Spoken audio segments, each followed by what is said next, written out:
की दो सबसे खतरनाक टीमें होंगी एक दूसरे के आमने सामने। भारत और साउथ अफ्रीका के बीच 5 नवंबर को कोलकाता में होगा महामुकाबला। और आज इस वीडियो में दोस्तों हम आपको बताएंगे कि इस बड़े मैच के लिए कैसी रहेगी दोनों ही टीमों की फाइनल और कंफर्म प्लेइंग 11। हार्दिक पांड्या के स्थान पर रिप्लेसमेंट के रूप में प्रसिद्ध कृष्णा आ चुके हैं। क्या प्लेइंग 11 में खेलेंगे इस वीडियो में आपको बताऊंगा। साथ ही दोस्तों दोनों ही टीमों को 10 अलग अलग पैमानों और आंकड़ों पर कंपेयर करेंगे। रेटिंग, रैंकिंग्स और पिच रिपोर्ट के आधार पर प्रिडिक्शन करेंगे। आपको एक रिकॉर्ड बता दूं दोस्तों अपना, इस वर्ल्ड कप में लगभग 6 मैचों में हमने प्रिडिक्शन वीडियो बनाई है और 6 की 6 प्रिडिक्शन आपके भाई की सही हुई है। एंड दैट्स व्हाई वीडियो को एंड तक देखना, ध्यान से देखना, एक एक आंकड़ों को आपको मजा आ जाएगा। शुरुआत कर लेते हैं दोस्तों सबसे पहले टीम न्यूज के साथ। साउथ अफ्रीका के कैंप से अभी तक कोई टीम न्यूज निकल कर नहीं आई है किसी भी प्लेयर के चोटिल या आउट होने की। लेकिन अगर मैं भारत की बात करूं तो हार्दिक पांड्या की रिप्लेसमेंट के रूप में प्रसिद्ध कृष्णा के नाम की घोषणा की गई है। जिस तरह से तेज गेंदबाजों को मदद मिल रही है इस वर्ल्ड कप में, कृष्णा की एंट्री कराई गई है। थोड़ा बहुत बल्ला भी चला लेते हैं, लेकिन क्या इस मैच में खेलेंगे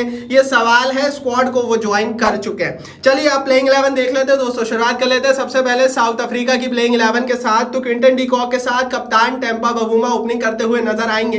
डी कॉक अपने प्राइम फॉर्म में है। डी कॉक ने इस वर्ल्ड कप में बता दिया है कि आईपीएल का अनुभव कितना फायदेमंद होता है और क्यों उन्हें साउथ अफ्रीका का रोहित शर्मा कहा जाता है। तो डी कॉक के लिए जरूर लाइक बनता है। बेशक विरोधी टीम में है लेकिन कमाल तो आईपीएल का अनुभव ही कर रहा है भारत की पिचों पर। मिडिल ऑर्डर की बात करें, नंबर 3 पर डसन, नंबर 4 पर मिलर, नंबर 5 पर क्लासन उतरेंगे। क्लासन तगड़े फॉर्म में, मिलर तगड़े फॉर्म में और डसन तगड़े फॉर्म में। और कुछ इंडिया की जिस तरह की टीम हम इस साल देख रहे हैं ना वर्ल्ड कप में, कुछ उसी तरह की साउथ अफ्रीका भी है क्योंकि इनका भी मिडिल ऑर्डर बहुत सॉलिड है। अगर मैं लोअर ऑर्डर की बात करूं तो मार्करम और जेनसन उतरेंगे नंबर 6, नंबर 7 पर। तो वही 8वें नंबर पर कोटजी, 9वें नंबर पर महाराज, 10वें नंबर पर रबाडा और 11वें नंबर पर लुंगी एनगीडी उतरने वाले हैं। ये प्लेइंग 11 दोस्तों साउथ अफ्रीका की रहने वाली है। पिछले मैच में भी अफ्रीका की प्लेइंग 11 ऐसी ही थी। एंड अफ्रीका अपनी प्लेइंग 11 नहीं बदलेगा क्योंकि आप इसमें देखेंगे दोस्तों इस प्लेइंग 11 में डी कॉक हो गए, मिलर हो गए, क्लासन हो गए, मार्करम हो गए, रबाडा हो गए, एनगीडी हो गए। लगभग 6-7 ऐसे खिलाड़ी हैं जिनके पास आईपीएल का अच्छा अनुभव है और ये 6 के 6-7 बहुत अच्छे चल रहे हैं वर्ल्ड कप में भी। एंड दैट्स वाई ये बड़े खतरनाक है। दैट्स वाई ये किसी भी टीम को मार सकते हैं। लेकिन सामने है भैया दुनिया की इस समय सबसे तगड़ी टीम भारत की प्लेइंग 11 देखेंगे। लेकिन उससे पहले चैनल को सब्सक्राइब कर लो। सब्सक्राइब का बटन नीचे है, फटाफट हिट कर बेल आइकन दबाओ। दरअसल दोस्तों इस वर्ल्ड कप की हो, चाहे मैच प्रीव्यू हो, चाहे 2024 की आईपीएल नीलामी हो, ट्रेडिंग हो, सारी खबरें हर रोज सबसे पहले हम देखते हैं। एंड सब्सक्राइब नहीं किया है ना तो हर रोज इसी तरह की खबरें हर रोज पाने के लिए सब्सक्राइब का बटन नीचे फटाफट हिट करके बेल आइकन दबा देना। भारत की प्लेइंग 11 देख लेते हैं। तो रोहित शर्मा के साथ शुभमन गिल ओपनिंग करते हुए नजर आएंगे। रोहित शर्मा कप्तानी कर रहे हैं। दोनों ओपनर तगड़े फॉर्म में। भारत को कोई दिक्कत नहीं है यहाँ पर। मिडिल ऑर्डर की बात करूं तो इस वर्ल्ड कप का सबसे बूमबास्टिक मिडिल ऑर्डर कह सकते हैं। विराट कोहली, अय्यर, केएल राहुल तीनों तगड़े फॉर्म में है। तीनों का कोई सानी नहीं है। लोअर ऑर्डर की बात करूं सूर्य कुमार यादव और रविंद्र जडेजा उतरेंगे। हार्दिक पांड्या वैसे ही आउट हो चुके हैं। प्रसिद्ध कृष्णा को मेरे को नहीं लगता इस मैच में एंट्री मिलेगी। तो वही दोस्तों अगर मैं गेंदबाजी की बात करूं तो 8वें नंबर पर शमी, 9वें नंबर पर बुमराह, कुलदीप यादव और सिराज। तो इस तरह से ये प्लेइंग 11 भारत की रहने वाली है। कोई दिक्कत नहीं है भैया इंडिया को। इस समय अपने प्राइम फेज में भारत के रणबांकुरे नजर आ रहे हैं, भारत के शेर नजर आ रहे हैं और इनके लिए लाइक बनता है क्योंकि ऐसा कॉम्बिनेशन वर्ल्ड कप में बहुत कम देखने को मिलता है। चलिए दोस्तों प्लेइंग 11 आपने देख ली, अब कंपैरिजन देख लेते हैं। अगर मैं बात करूं दोस्तों सबसे पहले हेड टू हेड कंपैरिजन की, तो अभी तक भारत और साउथ अफ्रीका के बीच ओडीआई क्रिकेट के इतिहास में कुल 90 मैचेस खेले गए हैं, जिसमें साउथ अफ्रीका ने 50 और भारत ने 37 मैचेस जीते हैं। बेशक दोस्तों अगर मैं ओडीआई क्रिकेट की बात करूं तो साउथ अफ्रीका अच्छा क्रिकेट खेलता है। हालांकि पिछले 2-3-4 सालों में बहुत कम ओडीआई क्रिकेट भारत और साउथ अफ्रीका के बीच हुआ है। लेकिन इन आंकड़ों को अगर हम देखें तो साउथ अफ्रीका थोड़ा सा आगे है। 9 नंबर देंगे 10 में से साउथ अफ्रीका के इन आंकड़ों को और 8 नंबर देंगे दोस्तों भारत के हेड टू हेड आंकड़ों को। आप कितने दोगे कमेंट बॉक्स नीचे है लिखकर बताना। चलिए दोस्तों आगे बढ़ते हैं। अब आईसीसी वर्ल्ड कप के कुछ आंकड़े देख लेते हैं। अगर मैं आईसीसी वर्ल्ड कप्स की बात करूं तो अभी तक वर्ल्ड कप्स में साउथ अफ्रीका और भारत के बीच total 5 ODI world cup matches खेले गए हैं, जिसमें साउथ अफ्रीका ने 3 और भारत ने 2 वर्ल्ड कप मैचेस जीते हैं। तो वर्ल्ड कप में भी थोड़ा सा पडला साउथ अफ्रीका का ही हमें भारी देखने को मिला है। दरअसल दोस्तों साउथ अफ्रीका जब भी ओडीआई क्रिकेट की बात आती है ना तो अच्छा क्रिकेट खेलती है, ये ऐतिहासिक आंकड़े बताते हैं और अभी वर्ल्ड कप के आंकड़े भी यही बता रहे हैं। तो अफ्रीका को देंगे 9 नंबर 10 में से, भारत को देंगे 8.5 नंबर इन आंकड़ों के आधार पर 10 में से। आप कितने दोगे कमेंट बॉक्स नीचे फटाफट लिख देना। चलिए दोस्तों अब हेड टू हेड के आंकड़े और देख लेते हैं, भारत में कैसा प्रदर्शन रहा है, कंपैरिजन देख लेते हैं ओडीआई क्रिकेट में। तो भारत में ओडीआई क्रिकेट में दोनों ही टीमें 31 बार एक दूसरे के आमने सामने रही हैं। साउथ अफ्रीका ने 14 मैचों में बाजी मारी है, भारत ने 17 मैचों में बाजी मारी है।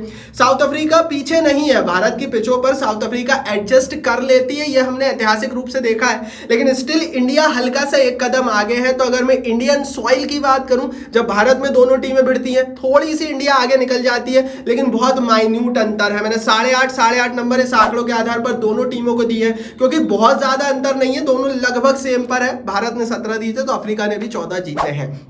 आगे बढ़ते हैं दोस्तों, लास्ट 3 सालों के आंकड़े देख लेते हैं। यहां पर थोड़ा सा डिफरेंस देखने को मिला है साउथ अफ्रीका और भारत के बीच। लास्ट 3 सालों में सिर्फ 6 ओडीआई मैचेस खेले गए। जैसा कि मैंने कहा ये दोनों टीमें ज्यादा ओडीआई क्रिकेट एक दूसरे के साथ खेलती नहीं है। साउथ अफ्रीका ने 4 जीते, भारत ने सिर्फ 2 जीते, तो इस आंकड़े में भारत थोड़ी पीछे है। रिसेंट फॉर्म अगर दोनों टीमों के क्लैशेस और हेड टू हेड आंकड़ों की बात करें, भारत के साथ नहीं है। 8 नंबर 10 में से भारत को, 9 नंबर 10 में से देंगे अफ्रीका की टीम को। चलिए दोस्तों आगे बढ़ते हैं, अब कैप्टन वर्सेस कैप्टन का कंपैरिजन देख लेते हैं। बबूबा ने अभी तक 28 मैचेस में कप्तानी की, 16 जिताए, 57 का विन परसेंटेज। रोहित शर्मा ने 41 मैचों में कप्तानी की, 31 जिताए, 75 का विन परसेंटेज। कप्तानी की बात करेंगे, रोहित का कोई सानी नहीं है। रोहित ने बताया है कि कप्तानी की कैसे जाती है। रिसेंट 2-3 सालों के one of the top captain है, उभर कर आया है। 75 का विन परसेंटेज, 41 ओडीआई मैचों में रखना आसान बात नहीं है, मजाक नहीं है। 9.5 नंबर 10 में से रोहित शर्मा को और 8 नंबर देंगे 10 में से टेम्पा बबूमा को। आप कितने दोगे कप्तानी में दोनों टीमों को नंबर? नीचे देना नंबर और कारण भी बताना, कमेंट बॉक्स यूट्यूब ने इसीलिए आपके लिए दिया है।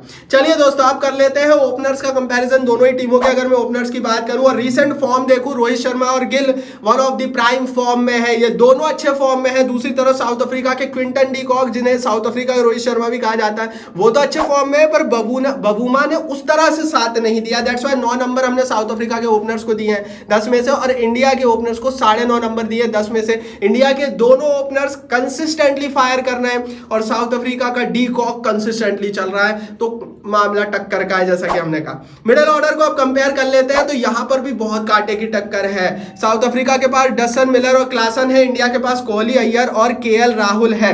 देखो यार, इंडिया के तीनों मिडिल ऑर्डर के खिलाड़ी कंसिस्टेंट चल रहे हैं। विराट कोहली अपने प्राइम फॉर्म में, तो विराट के 2-3 नंबर तो एक्स्ट्रा ही जोड़ लो। 10 में से 10 दूंगा दोस्तों मैं भारत के मिडिल ऑर्डर को, 9.5 नंबर दूंगा 10 में से मैं साउथ अफ्रीका के मिडिल ऑर्डर को। आप कितने दोगे कमेंट बॉक्स में दे देना कारण बताकर।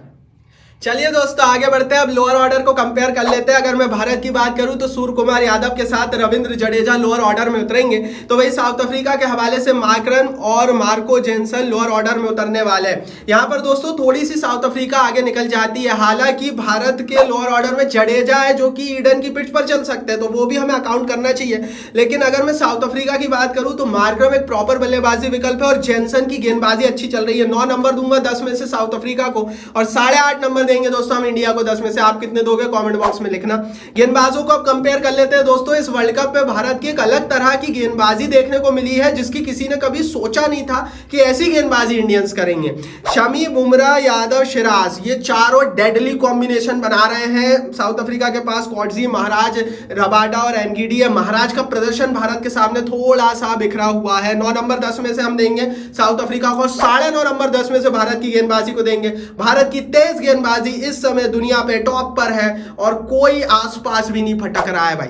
चलिए दोस्तों अब देख लेते हैं टोटल कितना हुआ। प्रिडिक्शन देख लेते हैं। प्रिडिक्शन हमने लिख ली है, कितने कितने अंक मिले, टोटल कर लिया है, कौन आगे बताएंगे। लेकिन उससे पहले 4 खिलाड़ियों को लेकर बड़ी प्रिडिक्शन करूंगा दोस्तों आंकड़ों के हिसाब से। पहली प्रिडिक्शन है दोस्तों डेविड मिलर को लेकर। कुलदीप यादव डेविड मिलर का विकेट ले सकते हैं। अभी तक ओडीआई क्रिकेट के इतिहास में 65 गेंदें फेंकी है कुलदीप यादव ने मिलर को। मिलर ने 51 रन बनाए, 2 बार अपना विकेट फेंका और सिर्फ 25 का एवरेज रहा। मतलब जब मिडिल ओवर्स में मिलर बल्लेबाजी करने आएंगे उसी दौरान कुलदीप यादव भी गेंदबाजी करने आएंगे और कुलदीप के पास मौका रहेगा। मिलर फंसते हैं कुलदीप के आगे। एक पहली प्रिडिक्शन ये है कि मिलर का विकेट कुलदीप ले सकते हैं, आंकड़े ये बता रहे हैं। दूसरी प्रिडिक्शन मार्कराम को लेकर है। मार्कराम का विकेट भी कुलदीप ले सकते हैं। जब मार्कराम उतरेंगे उसी दौरान कुलदीप की गेंदबाजी चलेगी। अभी तक ओडीआई क्रिकेट के इतिहास में 40 गेंदें फेंकी कुलदीप ने मार्कराम को। मार्कराम ने 16 रन बनाए, 3 दफा अपना विकेट फेंका है दोस्तों, ये बहुत बड़ी बात होती है। 16 रन के अंदर में 3 बार आउट भी हो गए और सिर्फ 5 का एवरेज रहा। तो ये लग रहा है 100% मार्कराम शिकार बनने वाले हैं कुलदीप यादव का। अगर मार्कराम की बल्लेबाजी आती है तो कुलदीप यादव पर थोड़ी सी नजरें बनाए रखना। तीसरी प्रेडिक्शन रोहित शर्मा को लेकर है। रोहित जब बल्लेबाजी करने आएंगे कुछ उसी दौरान एनगीडी की गेंदबाजी चल रही होगी। ओपनर गेंदबाज है एनगीडी, शुरुआत में ही या फिर स्टार्टिंग 15 ओवर में आपको एनगीडी भी दिख जाते हैं, रोहित भी दिख जाते हैं। 20 गेंदें फेंके अभी तक रोहित शर्मा को एनगीडी ने, 22 रन रोहित ने बनाए, 2 बार विकेट फेंका, एवरेज 11 का रहा। यह आंकड़ा बताता है कि रोहित थोड़े से परेशान होते हैं एनगीडी के आगे ओडीआई क्रिकेट में। तो वही दोस्तों चौथा आंकड़ा विराट कोहली का है। विराट का विकेट केशव महाराज ले सकते हैं क्योंकि आंकड़े बता रहे हैं ओडीआई क्रिकेट में अभी तक 60 गेंदें फेंकी है विराट कोहली को केशव महाराज ने। विराट ने सिर्फ 36 रन किए हैं, 2 बार आउट हो गए हैं, एवरेज 18 का रहा है। यह आंकड़ा बताता है कि विराट थोड़े से परेशान होते हैं महाराज के आगे, लेकिन जिस तरह के फॉर्म में अभी विराट कोहली है कोई आउट नहीं कर सकता। विराट अपनी मर्जी से आउट होंगे, रोहित शर्मा अपनी मर्जी से आउट होंगे, आंकड़े भले कुछ भी बोले। चलिए अब दोस्तों फाइनल टोटल बता देता हूं। इंडिया को मिले हैं 80 नंबर 90 में से, साउथ अफ्रीका को भी मिले 80 नंबर 90 में से। अब क्या बोलो भाई, ये हमने आपके सामने पूरी रेटिंग रैंकिंग बनाई और आपके सामने दोस्तों एक एक आंकड़े हमने रखे। 80 नंबर भारत के भी, 80 नंबर साउथ अफ्रीका के भी। मतलब अभी तो टाई दिख रहा है, दिल और दिमाग दोनों भारत के साथ है। जिस तरह की भारत की गेंदबाजी है, बल्लेबाजी बेशक दोनों की एक सेम लेवल की आप रख सकते हो, लेकिन जिस तरह की भारत की एक्स फैक्टर है भारत के पास गेंदबाजी का, और दूसरा एक्स फैक्टर है विराट कोहली का, ये 2 एक्स फैक्टर साउथ अफ्रीका के पास नहीं है। तो बेशक बराबर आए, मैं भारत के साथ हूं, मैं इंडिया को सपोर्ट कर रहा हूं, मेरी प्रेडिक्शन इंडिया के साथ है। बाकी आप बताओ आपके हिसाब से कौन जीतेगा इस मैच। इस वीडियो को लाइक और शेयर कर दो अपने हर world cup team India fan के साथ। टेलीग्राम पर जरूर ज्वाइन कर लेना, सब्सक्राइब नहीं किया सब्सक्राइब का बटन नीचे फटाफट करके बेल आइकन दबाओ।